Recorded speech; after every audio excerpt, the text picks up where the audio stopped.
Your credit score is 20 to 50 points lower than it should be right now, and it's not your fault. Collections that shouldn't be reported, late payments past the expiration, duplicate accounts listed twice, stuff that's just wrong. The FTC found that 1 in 5 people have errors on the credit reports. 1 in 5. If you haven't checked yours, something's probably wrong on it right now. No credit repair company, no monthly fees. This is the exact order process, and you can start on it today. Let me show you how. If you're new here, I'm Flo, and I help people build real credit, personal and business, so you can actually qualify for the funding you deserve and stop getting rejected. By the end of this video, you're going to know exactly what's in your credit report, which items are costing you the most, and the exact process to start removing them. This isn't theory. This is the step-by-step system I use. So here's what I learned the hard way. You can't build on a foundation full of cracks. Before you optimize your credit utilization, before you apply for new credit, before you do anything strategic, you need to see what you're actually working with. And I'm not talking about checking your score. I'm talking about auditing your entire profile. The way I look at it, your credit profile is like a financial resume. Every account, every late payment, every collection, they're all entries on that resume. And some of them are lies. When I say inaccurate or outdated items are dragging you down, I don't mean just damaged credit.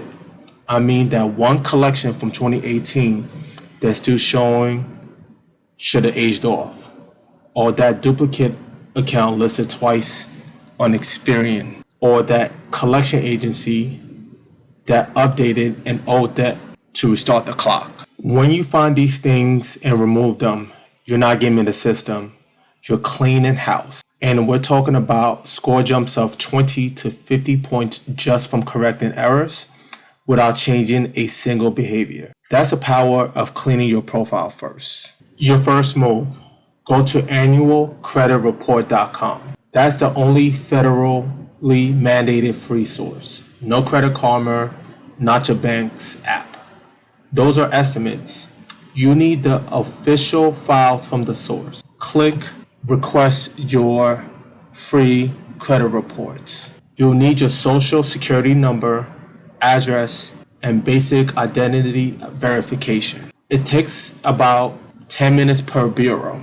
I recommend pulling all 3 at once: Experian, Equifax, TransUnion, so you can compare them side by side. Here's the thing, they're never identical. One bureau will have an account, the others don't. One will show a different payment status. That's actually where your best opportunities are. Open. Door. Download those PDFs. Print them if that works better for you. You're going to reference these constantly over the next few months.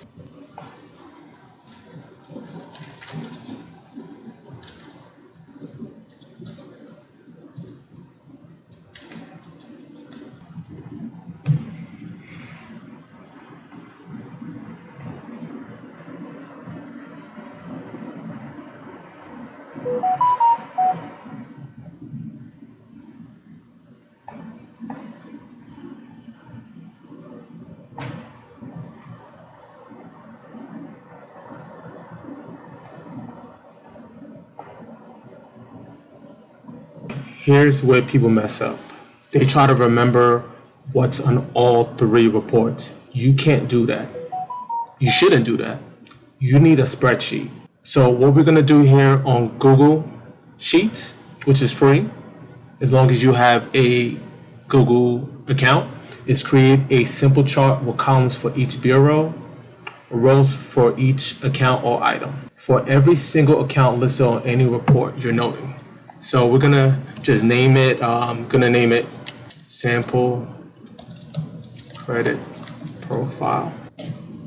And these are the columns we're gonna use: account name, type, In this instance, we're looking for credit type of credit card, auto loan, collection, charge off, or whatever. Status, to determine if it's open, closed, or in collection. Balance, and credit.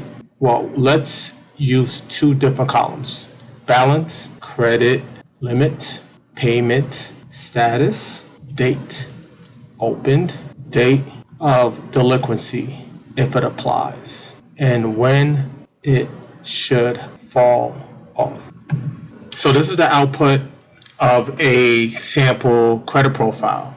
As you can see, there are a couple of things going on here, and we want to be able to highlight them.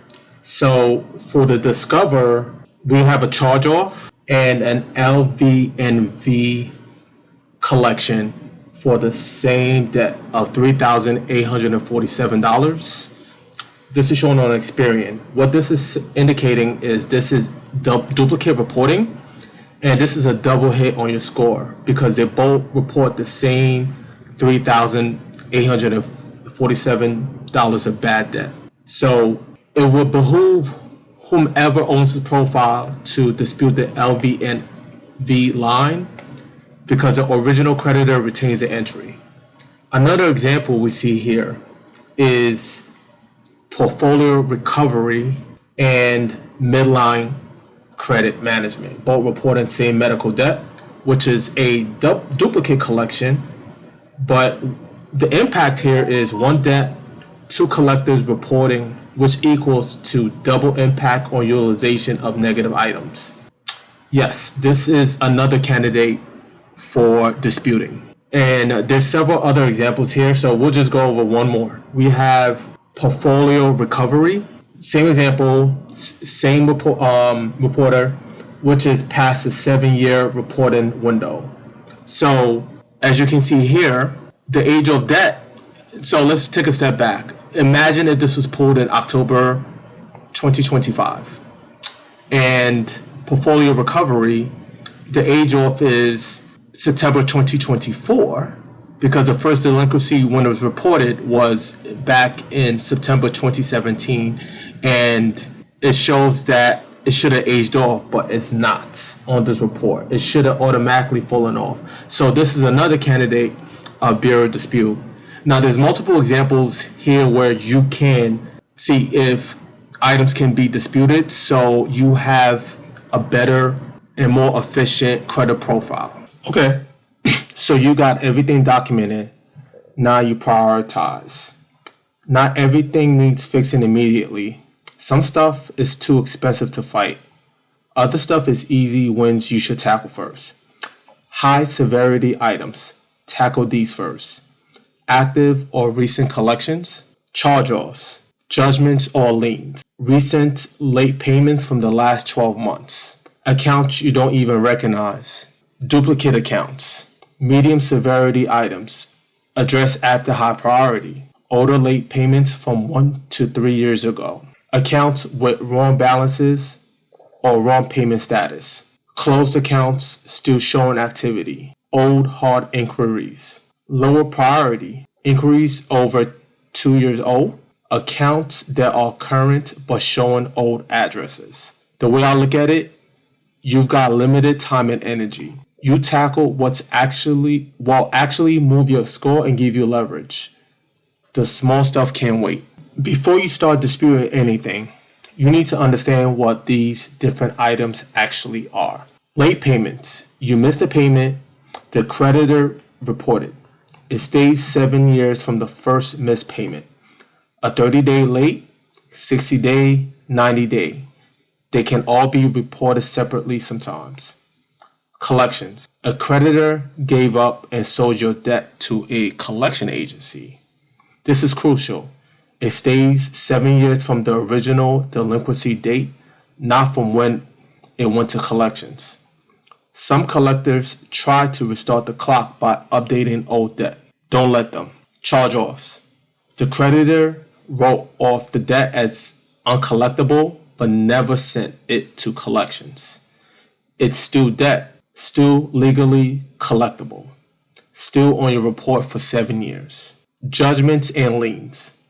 A court ordered you to pay or government entity has a claim on your assets. These can stay longer than 7 years depending on your state. Worth professional help if you have them. Inquiries. Soft inquiries don't hurt. However, hard inquiries from actual credit applications knock 5 to 7 points in age off after 2 years. They're rarely worth fighting unless they are dozens or they're fraudulent. Public records. Tax liens, civil judgments, foreclosures, these vary by state.